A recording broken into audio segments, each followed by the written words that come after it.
আলহামদুলিল্লাহি রাব্বিল আলামিন।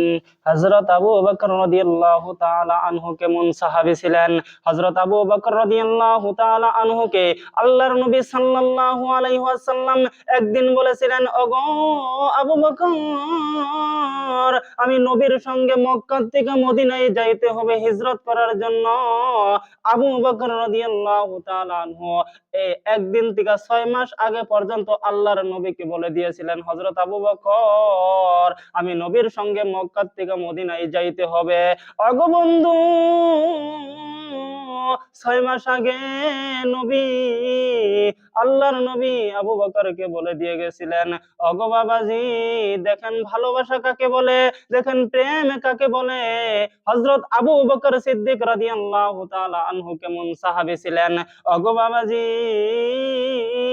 হযরত আবু বকরকে আল্লাহর নবী ৬ মাস আগে বলেছিলেন যে মক্কা থেকে মদিনায় যাইতে হবে। ওগো বন্ধু,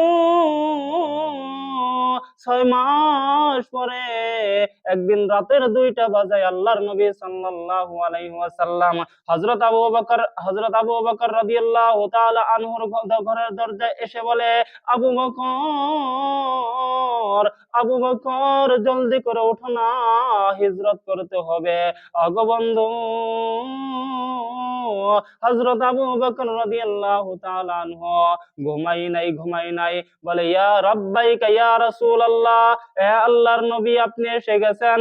ওগো বন্ধু, যখন আবু বকর রাদিয়াল্লাহু তাআলা আনহু যখন জবাব দিছে, আল্লাহর নবী বলে, আবু বকর, তুমি ঘুমাও নাই? বলে, না হুজুর, আমি ঘুমাই নাই। বলে, রাত ২টা বাজে, তুমি কেন এখনো পর্যন্ত ঘুমাও নাই? বলে, হুজুর, আপনি ৬ মাস আগে বলে দিয়েছিলেন মক্কা থেকে মদিনায় যাইতে হবে হিজরত করতে।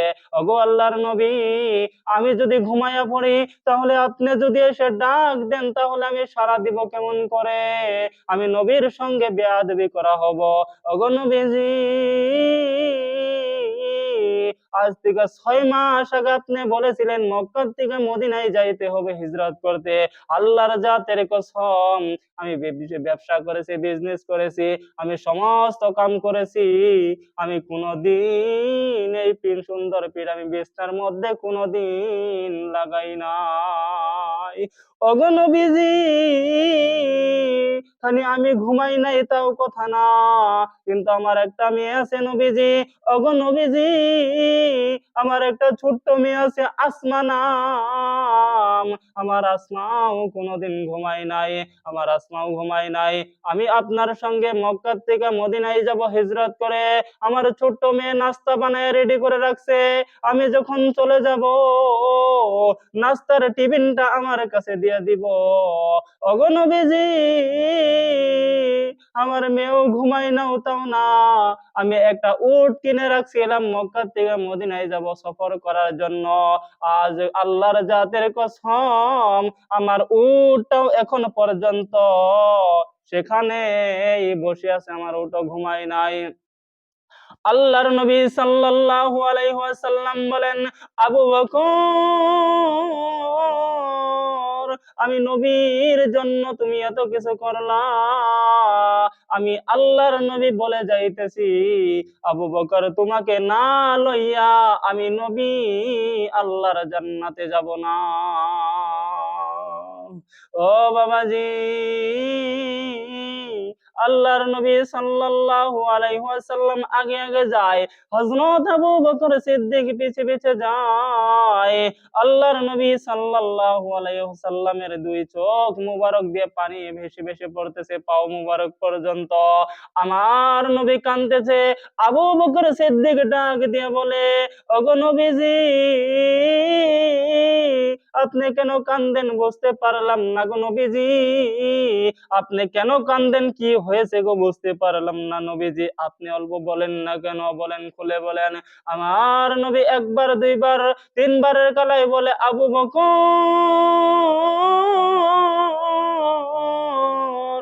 আমি নবী মক্কায় জন্ম হয়েছিলাম, মক্কায় আমার মার দেশ, মক্কায় আমার বাবার দেশ, আমার মার জন্ম, আমার বাবার জন্ম এখানে থুয়ে আমি নবী মদিনায় যাইতে আমার খুব মায়া লাগতেছে।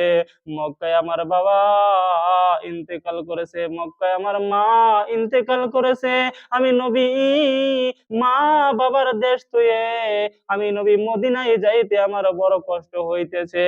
কিন্তু আবু বকর আজকে আমি এখানে থাকতে পারি না, আবু জেহেলের যন্ত্রণায় আমি মক্কায় থাকতে পারলাম না রে আবু বকর।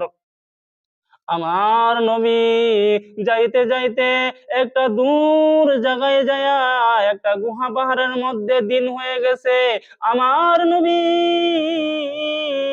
ডাক দিয়ে বলে, এখানে কোথায় আশ্রয় নাও না, সকাল হয়ে গেছে, আবার রাত হলে আমরা হাঁটা শুরু করব। ওগো বন্ধু, যখন সকাল হয়ে গেছে আবু বকর রাদিয়াল্লাহু তাআলা আনহুর বাড়িতে আবু জেহেলের সৈনিকই, আবু জেহেল কাফের সৈনিক নিয়ে আবু বকরের বাড়িতে হাজির হয়ে গেলেন। আবু বকরকে ডাক দিয়েছেন, আবু বকর, আবু বকর। আবু বকর বাড়িতে নাই। তার মেয়ে আসমা বলে, আমার বাবা তো বাড়িতে নাই। বলে, তোমার বাবা কোথায় গেছে, তোমার বাবা কোথায় গেছে আমার কাছে বলো। বলে, চাচা আমার বাবা নবীর সঙ্গে মক্কা থেকে মদিনায় যাবে, হিজরত করতে গিয়েছেন। বলে, কোথায় গিয়েছেন? আসমা আসমা যখন বললেন, বলার পরে আবু জেহেল, আবু জেহেল কাফের সর্দার আসমা যখন এই কথা বললেন, তখন সঙ্গে সঙ্গে আসমার কানের মধ্যে এমন থাপ্পড় মেরেছেন, এক কানের মধ্যে থাপ্পড় মেরেছেন, কানের পর্দা ফেটে বাবা গো কইয়া যখন চিৎকার মেরেছে, আবু বকর রাদিয়াল্লাহু তাআলা আনহুর কাছে সেই আওয়াজ পৌঁছে গেছে। আবু বকর দুই চোখের পানি ছেড়ে দিয়ে বলে, ওগো আল্লাহর নবী, আবু জেহেল আমার বাড়িতে পৌঁছে গেছে। আবু জেহেল আমার বাড়িতে এসে আমার ছোট মেয়ে আসমার কানের মধ্যে থাপ্পড় দিয়েছেন।